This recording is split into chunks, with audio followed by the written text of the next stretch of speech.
Hare Krishna, the fifth shloka from the 13th chapter, Nature, the Enjoyer and Consciousness. Let's begin. Rishibhir bahudha Gitam Chandobhir Vividhaihi Prathak Brahma Sutra Padaish Chaiva Hetum Adbhir Vinishchitaihi. That knowledge of the field of activities and of the knower of activities is described by various sages in various Vedic writings. It is especially presented in Vedanta Sutra with all reasoning as to cause and effect. Purport: the Supreme Personality of Godhead, Krishna, is the highest authority in explaining this knowledge. Still, as a matter of course, learned scholars and standard authorities always give evidence from previous authorities. Krishna is explaining this most controversial point regarding the duality and non duality of the soul and the supersoul by referring to a scripture, the Vedanta, which is accepted as authority. First, he says, this is according to different sages, as far as the sages are concerned, besides himself. Vyasadeva, the author of the Vedanta Sutra, is a great sage, and in the Vedanta Sutra, duality is perfectly explained. And Vyasadeva's father, Parashara, is also a great sage, and he writes in his books of religiosity, Aham Tvam Cha Tathanye. We, you, I, and the various other living entities are all transcendental, although in material bodies. Now we are fallen into the ways of the three modes of material nature according to our different karma. As such, some are on higher levels and some are in the lower nature. The higher and lower natures exist due to ignorance and are being manifested in an infinite number of living entities. But the super soul, which is infallible, is uncontaminated by the three qualities of nature and is transcendental. Similarly, in the original Vedas, a distinction between the soul and the supersoul, the soul, the supersoul, and the body is made, especially in the Katha Upanishad. There are many great sages who have explained this, and Parashara is considered principal among them. The word Chandobhihi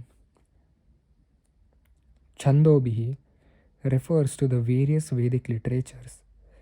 The Taittiriya Upanishad, for example, which is a branch of the Yajurveda, describes nature, the living entity, and the Supreme Personality of Godhead.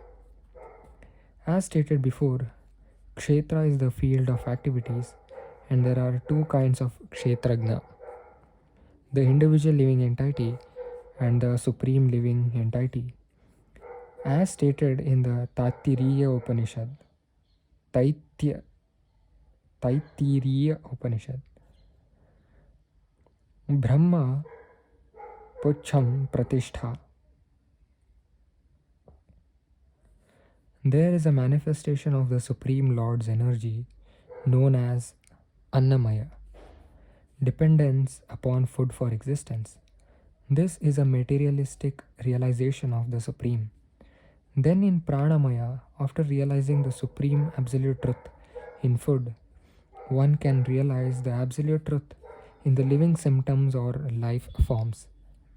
In Gnanamaya, realization extends beyond the living symptoms to the point of thinking, feeling, and willing. Then there is Brahman realization called Vijnanamaya, in which the living entity's mind and life symptoms are distinguished from the living entity himself. The next and supreme stage is Anandamaya, realization of the blissful nature. Thus, there are 5 stages of Brahman realization which are called Brahma Pucham. Out of these, the first 3, Annamaya, Pranamaya, and Gnanamaya, involve the fields of activities of the living entities. Transcendental to all these fields of activities is the Supreme Lord, who is called Anandamaya.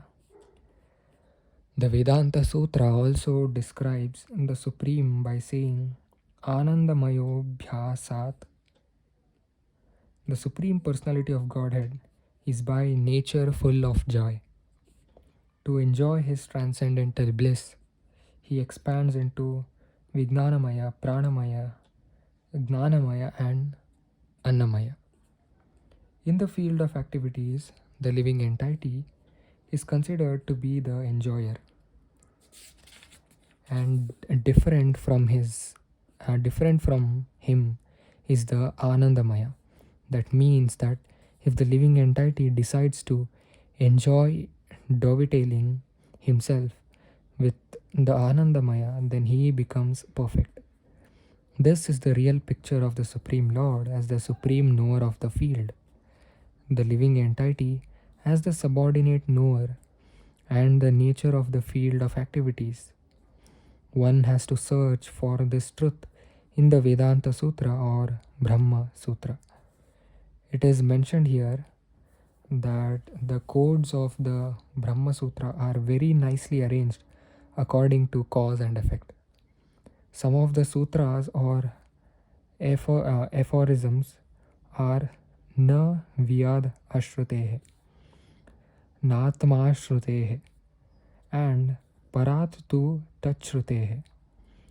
The first aphorism indicates the field of activities, the second indicates the living entity, and the third indicates the Supreme Lord, the summum bonum among all the manifestations of various entities.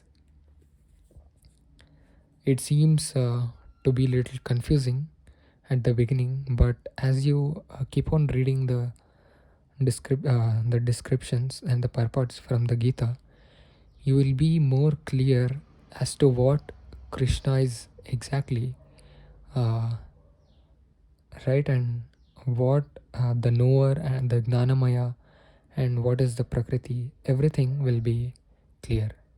So until the next one, keep chanting Hare Krishna.